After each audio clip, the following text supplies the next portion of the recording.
That other stuff, the trappings of success may be a byproduct of this larger mission. But it can't be the central thing. Just ask Bernie Madoff. That's the first problem with the old attitude. The second problem with the old approach to success is that a relentless focus on the outward markers of success can lead to complacency. It can make you lazy. We too often let the external, the material things serve as indicators that we're doing well, even though something inside us tells us that we're not doing our best, that we're avoiding that which is hard but also necessary, that we're shrinking from rather than rising to the challenges of the age. And the thing is, in this new hyper-competitive age, none of us can afford to be complacent. That's true whatever profession you choose. Professors might earn the distinction of tenure, but that doesn't guarantee that they'll keep putting in the long hours and late nights and have the passion and the drive to be great educators. The same principle is true in your personal life. Being a parent is not just a matter of paying the bills, doing the bare minimum. It's not just bringing a child into the world that matters, but the acts of love and sacrifice it takes to raise and educate that child and give them opportunity.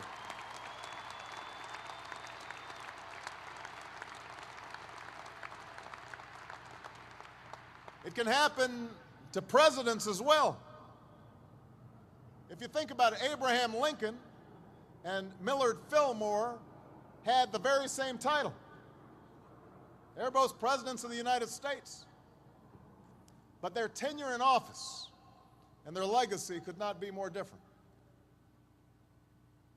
And this is not just true for individuals, it's also true for this nation. In recent years, in many ways, we've become enamored with our own past success, lulled into complacency by the glitter of our own achievements. We've become accustomed to the title of military superpower, forgetting the qualities that got us there, not just the power of our weapons, but the discipline and valor and the code of conduct of our men and women in uniform.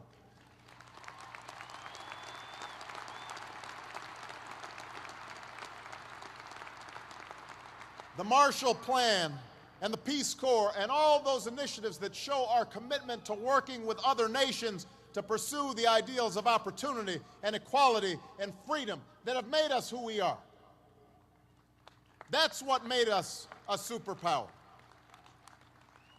We've become accustomed to our economic dominance in the world, forgetting that it wasn't reckless deals and get-rich-quick schemes that got us where we are, but hard work and smart ideas, quality products, and wise investments.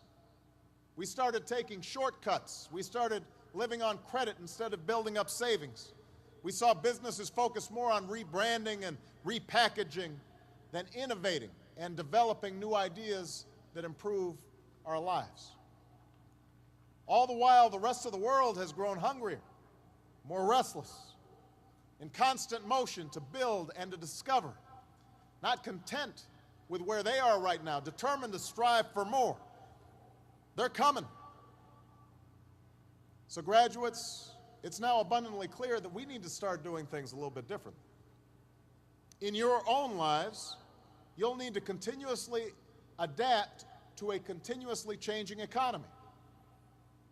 You'll end up having more than one job and more than one career over the course of your life. You'll have to keep on gaining new skills, possibly even new degrees. And you'll have to keep on taking risks as new opportunities arise. And as a nation, we'll need a fundamental change of perspective and attitude. It's clear that we need to build a new foundation, a stronger foundation for our economy and our prosperity. Rethinking how we grow our economy, how we use energy, how we educate our children, how we care for our sick, how we treat our environment. Many of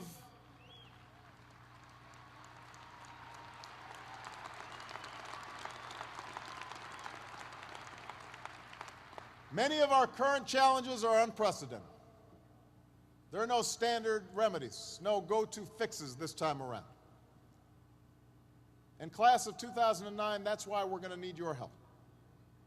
We need young people like you to step up.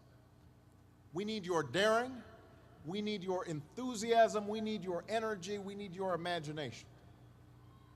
And let me be clear, when I say young, I'm not just referring to the date of your birth certificate. I'm talking about an approach to life, a quality of mind and a quality of heart, a willingness to follow your passions, regardless of whether they lead to fortune and fame, a willingness to question conventional wisdom and rethink old dogmas, a lack of regard for all the traditional markers of status and prestige, and a commitment instead to doing what's meaningful to you, what helps others, what makes a difference in this world.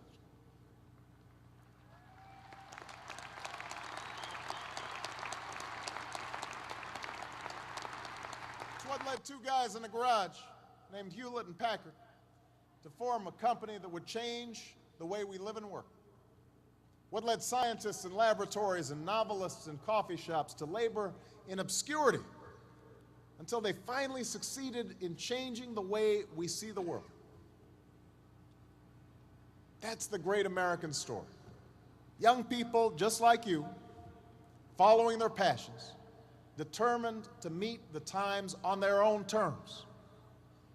They weren't doing it for the money. Their titles weren't fancy. Ex-slave, minister,